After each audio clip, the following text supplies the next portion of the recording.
Santa Cruz might not be super well known for their drop bar bikes, but the Stigmata has been around since 2007 and has always been an off-road centric bike.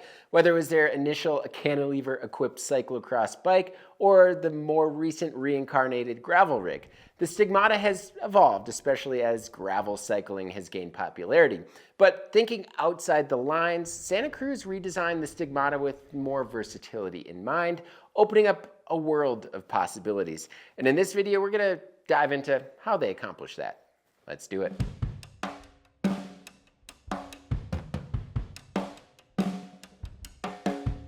So instead of my normal bike reviews, I've actually had this thing long enough where I've recognized 7 things that define this bike for me. And so I'm going to basically outline this review in that way so that you can better understand this bike. So Santa Cruz launched the V4 Stigmata on August 1st of this year, and it was evident from their marketing documents, photos, and videos that they didn't design it to be another run-of-the-mill gravel bike. Now, I've had the bike for roughly 3 months now, and I remember my first ride on it. It definitely didn't hesitate on pavement out of town from my house or on well-graded gravel roads or even more rugged 2-track. But when I got this thing on single track, this is kind of where I was blown away by the capabilities of the bike, especially where a normal mountain bike would kind of be underwhelmed. I got home from what was set to be a quick hour spin, just a shakeout ride, but it ended up being a 2+ hour ride, and it left me kind of thinking of all the possible routes that I could manage on this bike. So one of my next rides was a big gravel ride up in Crested Butte. The plan was to go up Paradise Divide and then kind of up Schofield Pass and then down into Gothic. So instead of descending Schofield Pass, well, we decided to climb and descend 401. Now, it's not the fastest bike on single track, but I also never felt in over my head. So after the first, I'd say 2 weeks with this bike, my initial impression was, yeah, this is no ordinary gravel bike, and yeah, I was pretty excited about that. All right, so before we get any further, I just want to mention that this video is supported in part by Terravel tires. Do you need more traction from your gravel tire? Well, the Rutland has you covered. Its staggered, spaced out lugs dig in on loose gravel, sand, mud, and dirt without feeling too sluggish. That means more trust in your tire when cornering and braking. The Rutland is available in both durable and light and supple casings, coming in a variety of sizes from 650B by 47 millimeters to 29 by 2.2 inches. So for more on the Rutland, you can hit the card right here or else find a link below. Santa Cruz managed to make a gravel bike ride similar to a mountain bike. And while it still very much looks like a gravel bike, it's refreshing to see Santa Cruz kind of realize that, well, yeah, a bike can still be efficient while become more capable. We can call it progressive geometry as everyone else is. Santa Cruz even dropped the road bike standard sizing, centimeter sizing, to just small, medium, large, extra large, extra, extra large. So I ended up testing a medium and it fits really good for me, although I always am a tweener between medium and large, but I actually never felt like the medium was too small for me. So to better understand the ride quality over the previous version, the medium frame increased the reach by 25 millimeters over the V3 54 centimeter frame while shortening the stem length. They also slackened their head tube angle to 69.5 degrees from 71, which increases that front end of the bike dramatically. Now, it's not a crazy slacked out bike like the Chamois Hagar from Evil, but it strikes a nice balance as far as progressive gravel geometry is concerned. And it actually falls in line with some other drop bar mountain bikes, such as the Kona Sutra LTD, which actually has a shorter reach but the same head tube angle, kind of blurring the lines between drop bar mountain bike and gravel bikes. So all told, the medium Stigmata now has a 1063 millimeter wheelbase.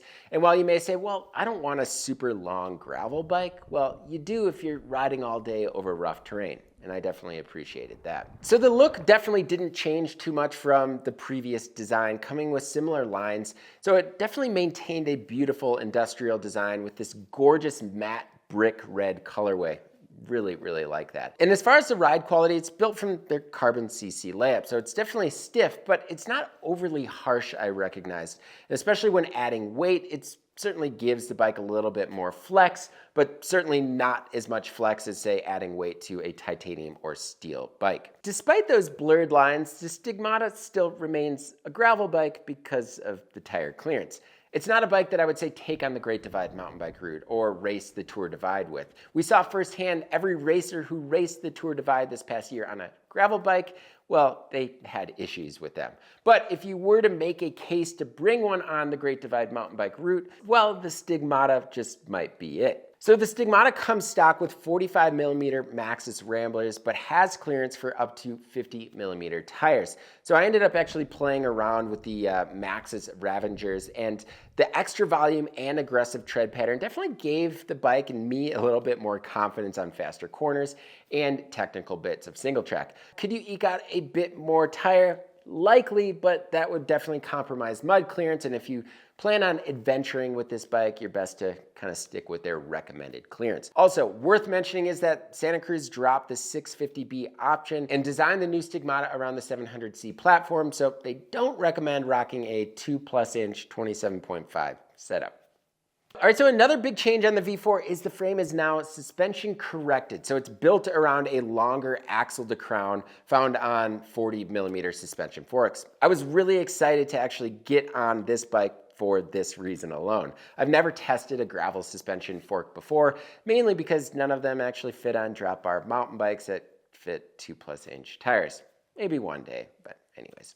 I really appreciated the extra 40mm of travel. It's definitely a nice addition for tough stretches of roads, especially washboards, but it also offered enough kind of travel to preload the front end on technical moves or descents. When you don't need that suspension up front, it does lock out, but not entirely, and I certainly felt this on some climbs, especially when I was out of the saddle. It felt more sluggish than a true rigid feeling of a carbon fork. So another thing I noticed was when I had the handlebar bag mounted up front, even a small diameter bag would kind of have clearance issues with the front tire. But overall, there were more positives than negatives regarding the fork, and it definitely plays a pretty big role in the Stigmata's inspiring ride quality and comfort. If you followed any major off-road cycling race this year, you've likely heard of the name Keegan Swenson. And if not, well, Keegan had a huge year, winning some of the biggest races here in the United States on this thing, the new Stigmata. So I was pretty inspired by not only Keegan's accomplishments, but also the performance of the Stigmata.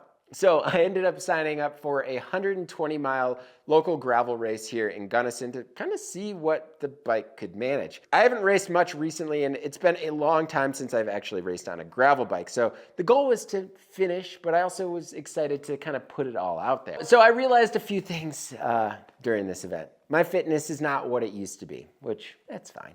Yeah, whatever. I raced hard and felt pretty good the first half of the race, but I felt completely crushed halfway through. But it wasn't the bike's fault. I simply went out too hard. The bike accelerated and kept up with the lead pack for about the first 40-ish miles, maintaining a very stable yet agile characteristic that you kind of need when you're really tightly bunched with a group of other racers. I could start to kind of feel that suspension fork maybe working against me as the race went on, especially on some really smooth gravel roads, but it really shined on technical descents, giving me the confidence that I needed to kind of fend off a few racers at the end of the race on a pretty technical section of rough and sandy track. Like Keegan, if I were to race this bike again, I would probably have gone with that rigid fork, but the bike handled very well and comfortably for 8 hours at race pace, which is the best thing I could ask for. One of the biggest realizations about this bike, and I think a lot of Santa Cruz bikes, if you're a Santa Cruz owner, is the attention to detail.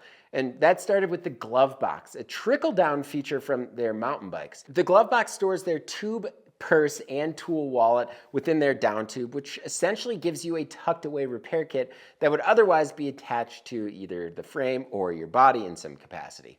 I really love this feature and kind of wish that I had it on all of my bikes. The bike also comes with the SRAM's Universal Derailleur hanger, which is an easy to find replacement hanger if you end up breaking one. But if you want, you can also install the T-type drivetrain on the Stigmata for different gearing. The frame is also 2x compatible, and it comes with an easy to install and less fickle threaded bottom bracket. Plus, it also comes with internal dropper post routing and 3 bottle mounts, 2 within the frame and 1 on the underneath side of the down tube. The Stigmata also comes with front and rear fender mounts, and I actually ended up accidentally using the rear ones as rack mounts with the tail fin system with no issue, but it is not built for that weight, so make sure that you don't do that. That said, if Santa Cruz really wanted to make this an adventure-forward bike, they should probably add rear rack mounts, especially with this bike, considering it's not going to see the toughest or roughest bike packing routes. It's definitely a rack-friendly bike if it had the rack mounts.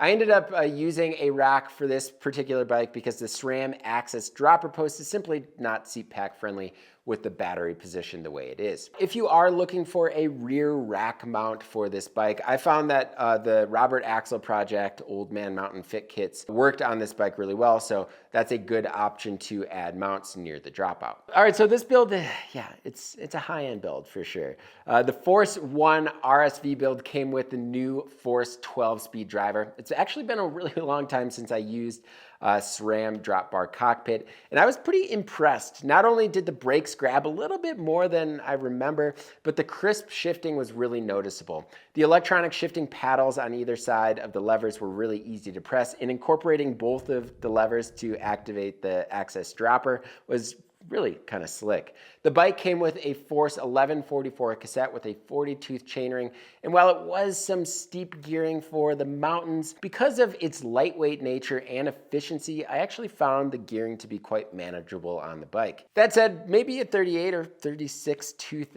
could have been better, or even a T-type driver for some of my rides. So I had no issues with the drivetrain, but I did have some issues with this dropper post. It actually ended up blowing up on me when I was descending some high alpine single track. So after trying to lower the post, there was a big pop and the wiper seal basically exploded off the collar when I was compressing it. I ended up bringing it into my bike shop and we sent it into SRAM warranty, and I got a replacement 2 months later, but they never told me what happened. So I was kind of wondering, like, maybe there was a seal missing, or perhaps there was something to do with altitude, but it will remain a mystery.